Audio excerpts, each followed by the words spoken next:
Elementalists Chapter 8, Night Magic. You and your friends scour the library for weeks, but find nothing on the shadow monsters. What's more, you haven't seen your reflection again. On the bright side, you've completed Spellwork 1A and are ready to start your specialized fun sun-at training with Professor Swan. You track up the domed building above the main grounds, groaning as you quickly run out of breath. I should have just given myself an extra 5 minutes in bed. Why am I so exhausted today? Footsteps echo up the steps behind you. You turn to see Professor Swan taking the stairs, 2 at a time, waving one hand exaggerately. Sorry, Ezekiel, you know how it is. 1 minute you're watching the clock, the next a swarm of bubble bugs are floating through your window. Right, that is so relatable. You and Professor Swan reach the building, and she does a complicated hand gesture in front of the door. Glides open silently. After you, Ezekiel. This room is all yours, after all. It's pretty, but it's also bright. Stop it. You step inside and immediately shield your eyes from the sunlight flooding the room, bathing everything in clearest, brightest light. The smell of morning sun is so invigorating, don't you think? I'd be more invigorated by the smell of coffee if you have some. Yes! I'm more of a tea person myself. Now I have a question for you before we begin. I'd appreciate your honesty. With regards to those mysterious creatures that you have been attacking you, have you stayed out of trouble and kept your head down? You think back on the endless research you and your friends have been doing in the library and consider telling Professor Swan the truth. Have I kept my head down? Of course I have. Don't you trust me, Professor? It isn't that I don't trust you, but a lot has happened to you, and I certainly wouldn't blame you for wanting to find answers. Well, I promise I haven't. Your throat starts to tingle. What's going? I've been in the library every spare moment I can find to research shadow monsters. Tingle disappears, and the Professor Swan tuts at you. Did you just do some sort of truth spell on me? Ezekiel, I hope that you'll no longer feel the need to lie to me, and I am disappointed that you haven't left the research to me as I asked. But we'll continue that conversation later. No use dwelling on gloomy thoughts when we're surrounded by so much sun. Okay, isn't it a bit cheating that you used a truth spell on me? You want me to use one on you? She puts her hand on her hips and addresses you seriously. Now, you and I are here today because each attunements lends them special abilities. Being a sun-at predisposes you towards pre-science, which means you innately have a certain degree of foresight to what's about to come. I can tell the future? No, not exactly. Pre-science is more of having a feeling that something is going to happen. A gut feeling, if you will. Okay, me and Ezekiel are pretty much alike. So you're saying I can get a gut feeling of the future? Professor Swan gives a little shrug, lips quirking up in a smile. It's a muddy science, but fascinating. The degree of pre-science attainable by each sun-at depends on your latent potential, of course. Well, I've got some good news for you. According to the Professor Contos, I've got an ale tankard's worth of magical potential. Professor Swan claps her hand together in excitement. Wonderful! I've never trained a sun-at before. I can't wait to see how powerful you are, and pre-science is the perfect place to start. She takes a deep breath to calm herself before explaining in a little bit more detail. Think of the sun as a marker of time passing. The day progresses as the sun moves through the sky, so tapping into your sun abilities will give you a feeling for the future. But with practice, patience, and the power of course, you may be able to get so much more than just a gut feeling. Okay, then, how does one develop a pre-science? You're saying I can get visions? Do you have a pre-science? Is that how you were able to find me when the shadow monster attacked? I do have a minor prescient abilities, yes. Seriously? It's so cool. What it is the result of hard work. So, if I can do it, so can you. Now, the very first step in developing your pre-science is strengthening your connection with the sun. I find meditation to be quite helpful. Just close your eyes and feel the sun's warmth sink into you. Then work on merging your energy with it. Why don't you take a seat and try? You sit on the floor with your legs crossed. You close your eyes. The glare of the room shines through your eyelids. Now focus inwards. If you're aware of sounds, sensations, anything outside of you, don't let them distract you. Breathe. Take a long, slow breath, focusing on the tint at the backs of your eyelids and the cool feeling in the air entering your nostrils. It's actually kind of nice. Pleasant heat fills your chest like you've been running, only you don't feel tired or winded. Ezekiel, look out, it's storming! The wind from Professor Swan's spell buffets you, making you flinch. I have to stay centered. I need to refocus. You let the wind blow itself out, imagining yourself as a fire that it's stoking. When the gale has passed, you feel warmer than before. Yes. Mr. Swan's voice filters in your consciousness as a faint whisper. Impressive. Very impressive. With a smile to yourself, you tune out her voice. Her presence, it's like you're floating in nothingness, wrapped up in a warm blanket, safe and sound. But suddenly, bright burst of light filter through your eyelids as though the crystal in the center of the room is pulsing.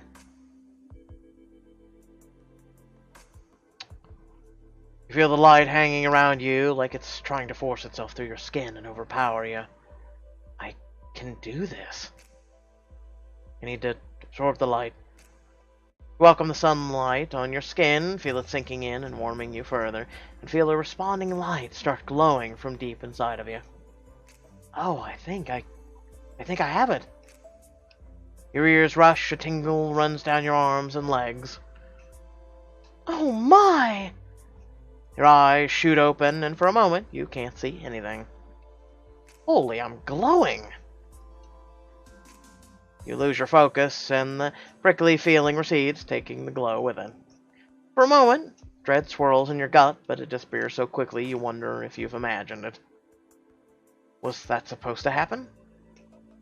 Professor Swan nods, mouth hanging open. I never expected, not on your very first try. What, for me to glow? I have a electric personality? Question mark? God damn it, stop it. Ezekiel, you have connected profoundly with the power of the sun. This is beyond anything I imagined. I felt so warm. I think I'm going to really like pre-science. You aced your first attempt at pre-science. After practicing for a little while longer, Professor Swan checks her watch. Thank you, Ezekiel. That's enough. We can finish up tomorrow. Or today. I mean, I guess. You get to your feet with a groan, stretching out with your stiff limbs. I sense much potential in you, but remember, anybody who gets anywhere in life puts in a little bit of extra work. I hear you loud and clear. Do you want me to practice on my own time? Think of it as an independent study, and think about the future, Ezekiel. Who has full mastery of his pre-science will thank you. I'd like for you to continue your meditation regularly. Begin by trying to foretell simple things, like what you're going to eat for an upcoming meal. I'm gonna eat chicken and fries. Oh wait, I already did. You think about your reflection and how your pre-science might help you learn more about him. Professor Swan tilts her head when you remain silent for a while. Ezekiel, is there more you haven't told me? You don't have to face things alone. She smiles warmly at you, and you realize without any doubt that you trust her to help you. Professor, there's more going on than just those shadow creatures. You tell Professor Swan about your reflection's appearance so far. Her eyes go wide. Oh my. Oh my. I need to. I should. Oh my goodness. Oh dear. He rushes out of the room, leaving you alone in the brilliant sunlight. Okay. See you later, Professor. Well, if she's got that covered, I guess I could meditate some more. See if I can learn something about my reflection or the shadows. Now's your chance to hone your prescience, which would give you a clue about your mysterious foes and unlock a bonus scene later in the chapter.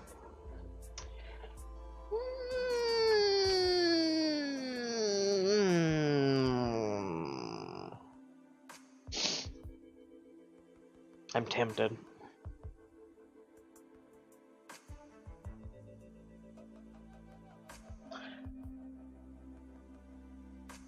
No, I'll pick another diamond thing. I was tempted, but Your stomach growls loudly. I foresee your bags. You leave the sun at practice room, closing the door against the vibrant rays of light. A few days later, you meet your spellwork 1B class in the woods for a practical lesson after thief practice. You sidle up to Beckett. Hey, Beckett, have you found anything else in the library recently? Ezekiel, we've scoured every book. Some of them twice, some thrice. I can't believe I'm saying this, but the library might not help us. Before you can reply, Professor England addresses the class from in front of a thick tree trunk. Welcome, class. I'm sure you're all wondering what we're doing out in the woods. Today's lesson involves using wood magic to create resin. Can anyone tell me some qualities of resin and magic? Resin not only has healing and protective qualities, but it can be manipulated by almost every element, so it's extremely versatile. Correct! And because wood magic is fairly tricky, today's lesson is also a companion magic lesson. You'll practice melding your magic with another's. One of you will channel the wood component of the spell, while the other channels water. Professor England touches his index finger and middle fingers together at chest level. When performed alone, the stance will help meld wood, the element of natural life, with water, with that which nature's natural life. Sense the sap in the tree, then channel your magic into it. Use water to thicken the sap under the bark, and the wood to channel it to the surface, and then say, Rathina. Slowly separates his fingers. Between them stretches a viscous rope of amber, which he fashions into a crystalline shield with a flourish. Medicinal to decoration, defensive to offensive, resin is an extremely valuable substance to have magical mastery over. Now, select your partner and get to work. Feel free to practice with your familiars if you'd like.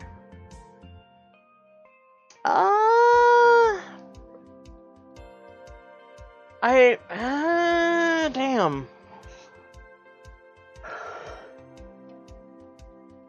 I'll work with Beckett. He seems pretty knowledgeable. Oh, okay. Do you not want me to work with me? It isn't that, it's just I have a fair bit of difficulty with wood as its metal's counterpart. Please don't laugh. Oh, Beckett, I'm not gonna laugh just because wood magic is hard for you. Beckett looks around frantically, waving his hands at you. Ezekiel, please, keep it down. I have a reputation to uphold. Really? It's nothing to be embarrassed about. You're supposed to have trouble with the element opposite of yours. You're literally embarrassed about being normal. But I'm not meant to be normal, Ezekiel. Beckett crosses his arms and mumbles under his breath. I'm meant to be extraordinary. Less chatting in the corner, please, Ezekiel and Beckett. Focus on finding each other's magical energy. I'll do my best with wood, and you gather water. Sound good, Beckett?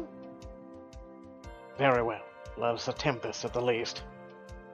You extend your awareness towards Beckett, trying to sense his magical aura. Slowly, you start to feel a sensation in the air, stealing but pliable. Beckett's face is scrunched up in focus, but suddenly his eyes meet yours and widen. I can feel it. Your energy is so warm. And yours has a distinct metallic edge. Now, let's get some resin out of the tree. You both turn the tree beside you as you work your wood magic into it. You feel Beckett's water magic melding further with yours. I have to sense the sap. With your magic deep in the tree, you begin to sense the sap spreading through all the parts of it, from the trunk to the tips of the branches. It's like I can feel the tree's life forces, as though the sap is the blood flowing through its veins. Can you feel that, Ezekiel? You're definitely doing this right. Next is just making the actual resin. Very well. I'm using my water to thicken the sap. It's up to you to complete the spell with wood magic. As you twine more of the magic from the sap, feeling it become more viscous and easier to handle, Professor England passes by. Looking good, you two. Now, you just have to bring it to the tree surface. Channel. You're able to direct the thick sap through the bark. An amber-colored bubble emerges from a crack in the trunk and pops. Wonderful work. One step left. With the forces of wood and water held together, you let out a breath and utter the incantation. Rethina. Rethina. A fine trickle of sap dribbles through the crack in the bark and starts to drip down the trunk, crystallizing on the way down. Fantastic work, you two. You're the first to have succeeded. Turn towards Beckett and raise your hand for a high five. Can't believe how easy that was. Our magical energies are totally compatible. After a moment's hesitation, Beckett gently passed his palm to yours. Companion magic sure is something. That must be the quickest I've ever learned a spell. Your vision suddenly goes hazy, and you sway on the spot, catching yourself on a nearby tree. Ah! Ezekiel, what just happened? My vision is shit, that's what just happened. I don't know, I feel fine now. It must have been rebound from casting such an advanced spell. I used to suffer dizzy spells when I was still a novice. Don't worry, the more you practice, the less you'll be affected by performing high-level magic. Right, I sure hope. You can now use the resin spell. Yay! We have 3 out of 5. You're doing homework later that evening, practicing the resin spell with Tim while facing your wooden desk. Mind the wood with the water. Link your fingers the way Professor England showed. Tim's expression tightens as he tries to help you focus your magic. So serious, Tim. Lighten up. Okay, I think I've combined them. I just have to say the incantation. Rethina? Rethina. Pull your fingers apart, revealing a thread-like tendril of resin between them. Yes, Tim, we've got it. A wave of dizziness washes over you, and the resin turns to water, which falls to the floor. Ah, not this again. You should take a nap. Your bedroom door bursts open, making Tim jump. Shreya hurries inside, a shopping bag dangling from her arm. Clear out your schedule for tonight, Ezekiel. We've got a date with the deep, dark forest, and we can't miss it. Come again? But, like, calmer this time. Tree grins at you, a wild gleam in her eyes. I was just in Pin Square, where I ran into Griffin, who told me about the rave in the woods tonight to celebrate the December solstice. It's super exclusive, as in upperclassmen aren't invited, underclassmen. But if we can find the rave on our own, we can get in like you did last year. You want to trample through the forest in the middle of the night for a rave we might not even find. What's with the glass half empty outlook? Zeff's already on board, and I and a wayward smarty pants outside the library, and got him to promise to come along as well. In that case, well, we'll find it for sure. And a party sounds fun after all the studying I've been doing. With a delighted squeal, Shreya hefts the shopping bag onto your desk and begins digging through it. Let me guess, clothes? Inspired as I was, I made a pit stop at Mason to you and found you the perfect look for tonight. Pulls out a gleaming outfit, the fabric shifting through her hands as though it's made of starlight. You'll be the talk of the entire school in this. I mean, not a bad shirt. I like it. Mr. Teal Good. Bring the party with you in this artfully splattered teal button-up. I mean, okay. I think I'll stick to what I've got on. If we're going to search for the, in the woods for this party, I don't want to risk ruining a brand new outfit. I can definitely appreciate the respect for fine fashion. Shreya claps her hands together. Great, I'll let the others know you'll be ready in 10, and no dawdling. She breezes out of your room, and you turn to Tim. Looks like you're manning the fort tonight. See you later, buddy. I mean, I guess. I'm assuming he was laughing, I don't know. A little while later, you, Shreya, Beckett, and Zeff are searching through the woods for the upperclassmen's rave. I'd like it to be known that I will not tramp around all night long when I could be studying. Beckett, I hate to be the judgment one, but, what did you do as a kid? Hang on, Beckett. You can still study, the trees and bugs and stuff. Locums locos, shush! We won't be able to hear the party over your bickering. But as the minute stretches longer and longer, okay, I'll be your furthest to say it. I'm kind of over it not being there yet. What's that sound? A nearby cluster of bushes shakes and you all spring back. Who goes there? Well, if you know I'm armed with metal, magic, and rage. Calm down, Harrington, it's just me. Griffin comes out of the bushes, brushing loose twigs and leaves off of himself. If I know you guys would end up so far off track, I'd have started my search an hour ago. You missed the moon gate. The what now?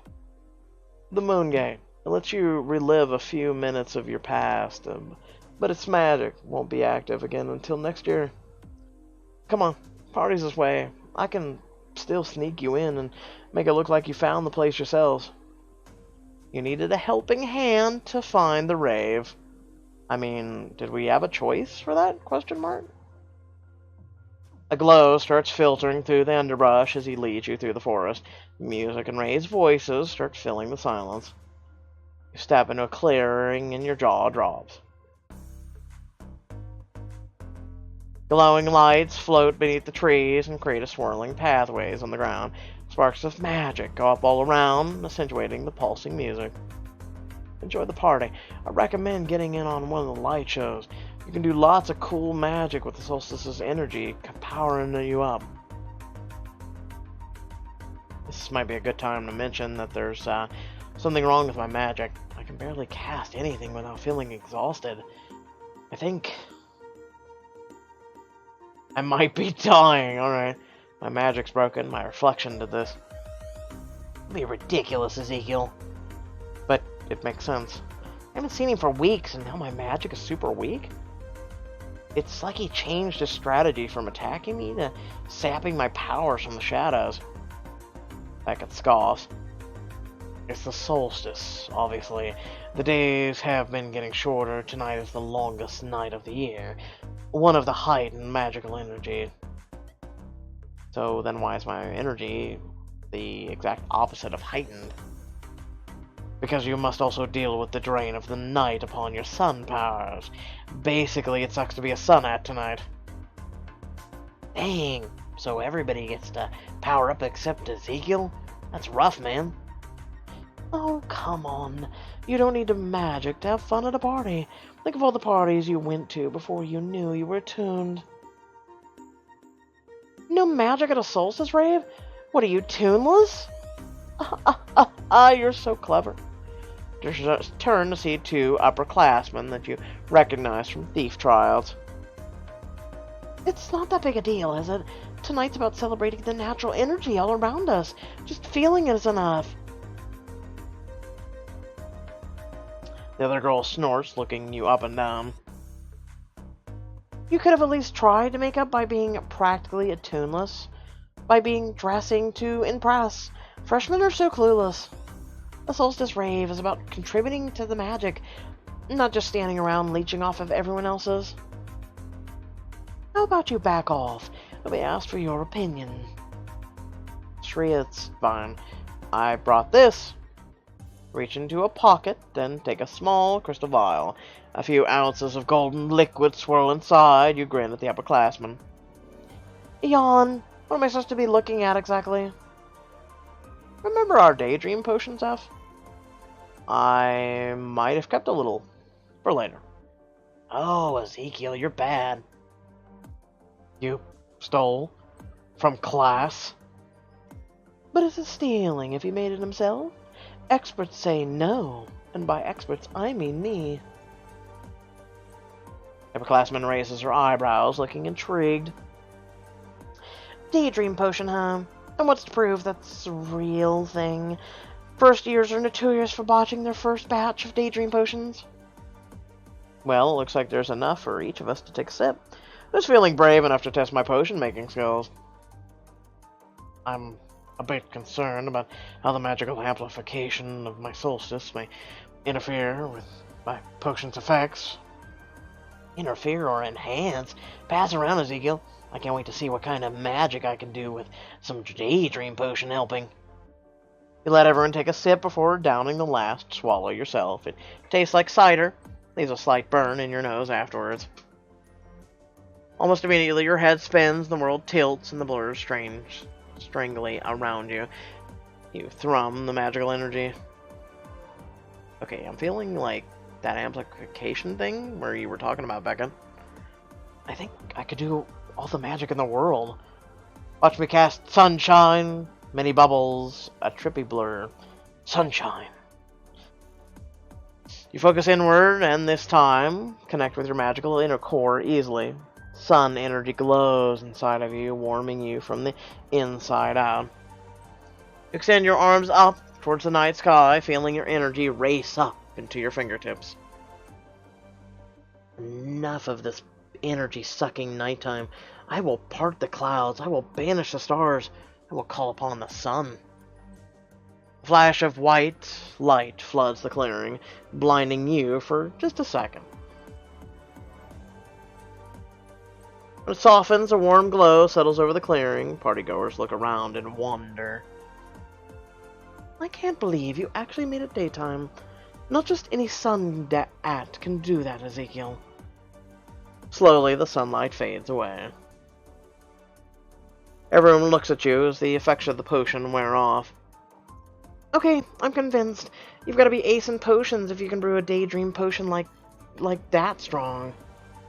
You impress the upperclassmen with your daydream potion. Yeah, let me just, We try to cast the spell again, but nothing happens, and a wave of fatigue washes over you. I guess the sip doesn't last long. And we're going to square one. We'll try not to get anyone else's way for the rest of the night. She flips her hair back over her shoulder and strides away. Sorry about her. She can be a little intense about everything.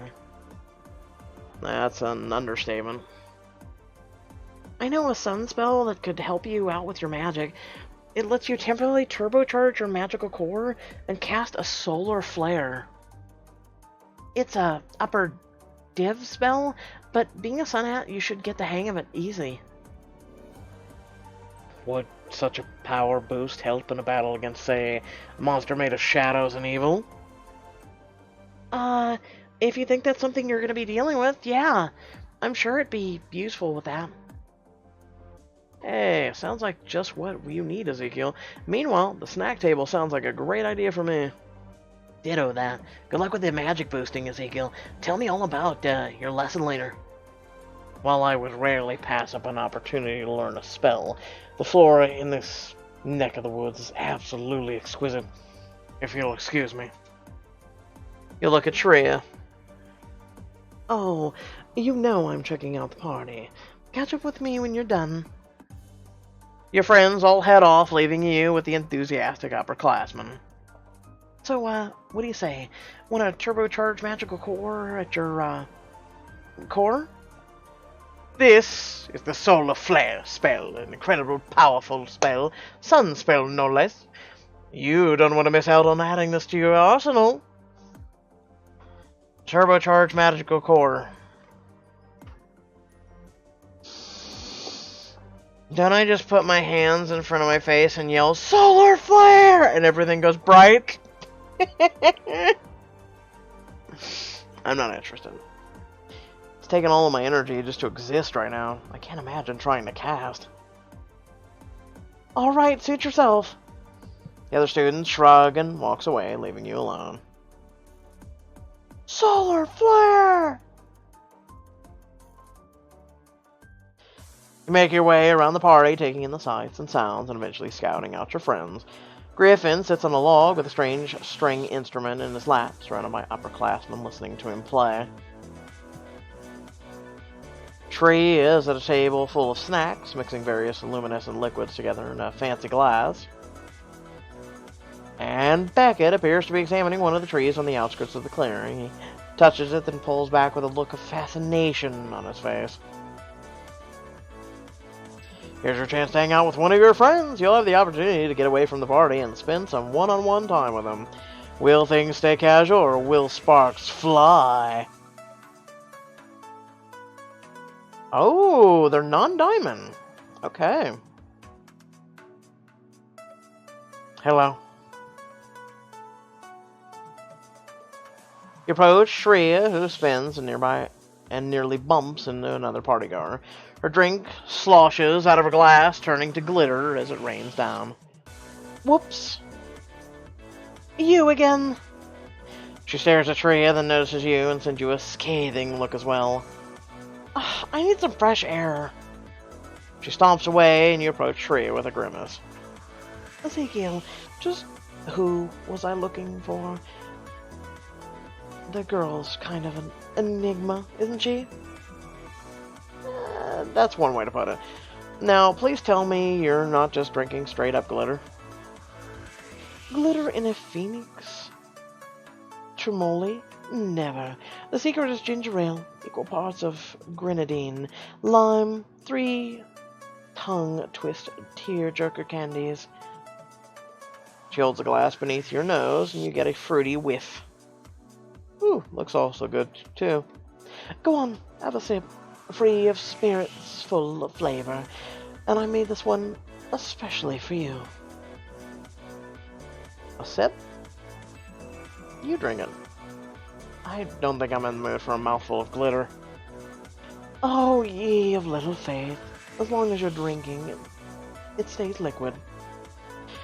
She tips her back a big swallow, smacking her lips afterwards, and holds out a finger. Do you want me to make you another? Wait for it. She lets out a belch, and a cloud of glitter puffs out of her mouth. That's the mystery twist. Disgusting. I love it. I knew you would. I was hoping to cheer you up, but it looks like you're already feeling a lot better.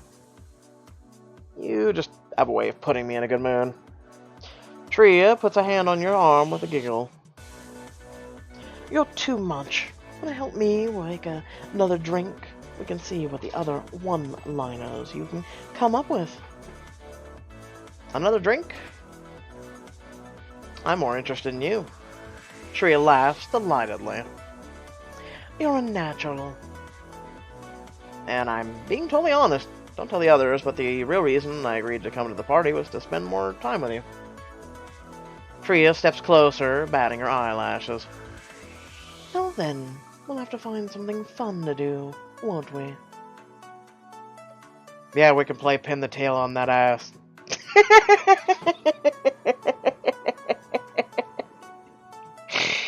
Oh, she said I was good at one-liners. Let's do this.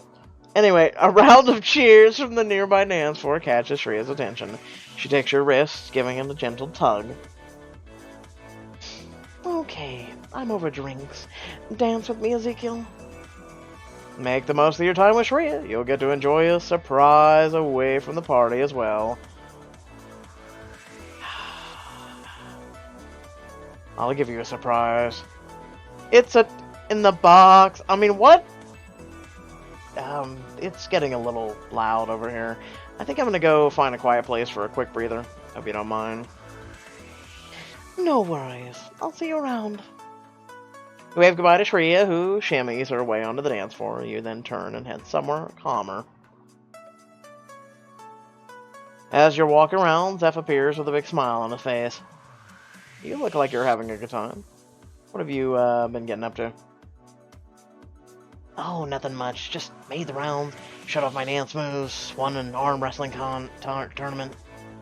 No way, I mean, like, I know you like sports, but I'll have you know that I'm perfectly capable of winning a contest of strength. Especially when my opponent is totally and completely distracted by his crush, cheering him on. That definitely helps. Was there a prize? Glory, fame, a sore arm. I figured the last one was a sign and it was time to take a break. He fishes a lumpy wad of a napkin out of his pocket, unfolding it to reveal a squashed fangleberry scone. Smuggle this one out of dinner hall. Want some? You know I do. Zeff splits the scone in half, passing a crumbly lump over to you, and you both take a seat on a low wall to eat. Thanks, Zeff. No problem. Next time it's your turn to smuggle me food. I want a 3-course steak dinner and one of those tiny pudding cups. I'll put it on my to-do list. Figure out the deal with my reflections, survive my classes, orchestrate a massive snack heist for Zeff. No sweat. By the way, are you feeling better? I know your magic was giving you issues earlier. Honestly, I'm fine now. As long as I don't cast any magic, I'm great. And with your stellar company, there's no way I can feel down. You flatter me, Ezekiel. I know all you really care about is the scone. Dang, you saw right through me. You know what they say, friendship is fickle, food is forever. No, food isn't forever. You eat it, and then you wait about 1 to 2 days, and then it comes out the other end. How is it forever? It's gone, you flush. Just then, cheers go up at the other side of the party. Sweet, another magic show. Let's get a close look, Ezekiel. Zeff bounds to his feet and immediately disappears into the mass of partygoers moving towards the center of the clearing. Get your magic in on this, everyone. The night's at its peak, and we're gonna set the sky on fire. Try to follow and get buffeted this way and that way by students flocking towards the magic. Oh, maybe I'll just hang back. As the fireworks alter the color of the night and reverberate in your ears, for a second you think you see... Hello! What? But you blink and it's gone. You rub at your eyes, but see no shadow monsters among the trees. You peer through the foliage and realize a pathway stretches deeper into the forest. You step down the pathway. Anybody here? Hello? There's no reply, no sign of life down the pathway until... Hello? Anybody here? That was an echo, right? An echo. The bushes right beside you rustle violently, and a dark shape darts out of the gloom. Ezekiel, thank goodness I found you! Stumbled back, clapping a hand over your racing heart. Holy crap, Aster. You scared me up almost to death. I thought you were the shadow monster. Shadow monster? I don't think there are any around. Oh, here we go with this. As Aster's eyes darken, you notice that she's breathing hard, as though she's been running through the forest. Not creatures, Ezekiel. They need you to see. She takes your arm and immediately your surroundings melt away. The rock I picked up? Professor Contos. Stumble dizzy as the forest re-solidifies around you. Whoa, Aster, did you just take me into your branching? I could think of no better way. I believe the trees want you to take the strange stone to Professor Conto's. I can tell it's extremely important. I urge you to see him as soon as you can.